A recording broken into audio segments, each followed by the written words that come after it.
দর্শক, ত্রয়োদশ জাতীয় সংসদ নির্বাচনকে কেন্দ্র করে আলোচনায় প্রার্থীদের হলফনামা। হলফনামা আসলে কি? হলফনামা একজন প্রার্থীর তার যে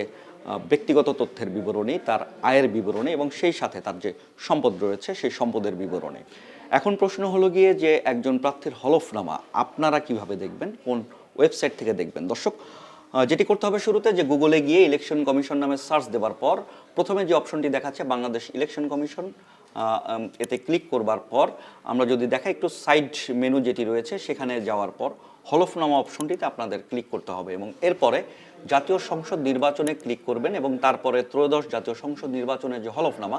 এই অপশনটিতে ক্লিক করবেন এবং এরপরে নির্বাচনের ধরনে এখানে আপনাদের অপশন দেখিয়ে দিতে হবে। এটি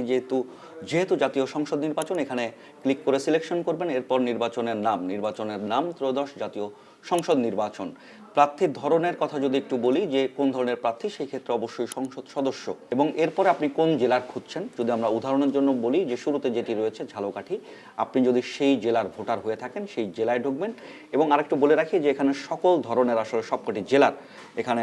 তথ্য এখানে রয়েছে এবং সেই সাথে আসনের ক্ষেত্রে আসন নির্বাচন করবেন ঝালকাঠি 1 যেটি রয়েছে। আপনি যদি ঝালকাঠি 1-এর ভোটার হয়ে থাকেন এবং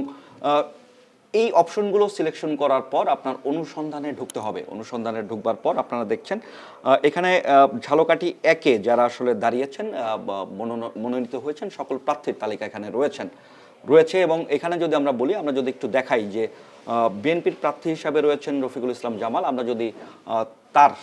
যে হলফনামা সেটি আমরা যদি একটু ডাউনলোড করে দেখাই, ডাউনলোড আমরা অপশনে গিয়ে আমরা সেভ করলাম এবং এরপরে যদি দেখাই যে তার আসলে হলফনামাটি আসলে কেমন বা তথ্যের বিবরণী কি রয়েছে।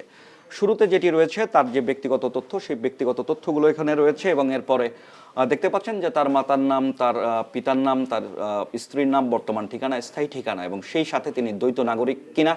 সেটি রয়েছে এবং সেই সাথে তার শিক্ষাগত যোগ্যতা এবং তার জন্মের তারিখ, সব তথ্যই ব্যক্তিগত তথ্য এখানে পাবেন এবং এরপরে যেই অংশটি আপনারা দেখছেন যে এখানে তার ফৌজদারি কোনো মামলা রয়েছে কিনা সেই তথ্যটি আপনারা পাবেন এবং এরপরে তার যে অংশটি রয়েছে যে অন্যান্য তার পেশা দেখানো হচ্ছে এবং তার সেই সাথে পূর্বাতন কোনো পেশা রয়েছে কিনা এবং সেই সাথে তিনি তার সম্পদের পরিমাণ, তিনি আসলে কতটুকু বাৎসরিকভাবে আয় করেন, তার কোন কোন খাত থেকে আয় হয় এবং তার সম্পদ কেমন, অস্থাবর এবং অস্থাবর সম্পদের পরিমাণ ওই প্রার্থীর কেমন, সেটি আপনারা এখান থেকে সার্বিকভাবে তথ্যটি পাবেন। দর্শক, যেটি বলছিলাম যে সাধারণত একজন ভোটার তিনি প্রার্থী বিবেচনা করবেন কিভাবে এবং সেই ক্ষেত্রে হলফনামা দেখে তার যদি মনে হয় যে যে ব্যক্তিটিকে ভোট দিবেন তিনি তার জন্য ঠিক রয়েছেন, সেই ক্ষেত্রে তিনি ওই ব্যক্তিটিকে ভোট দিতে পারেন এবং এই হচ্ছে হলফনামার যে বিষয়গুলো আলোচনার মধ্যে থাকে সেই বিষয়গুলো।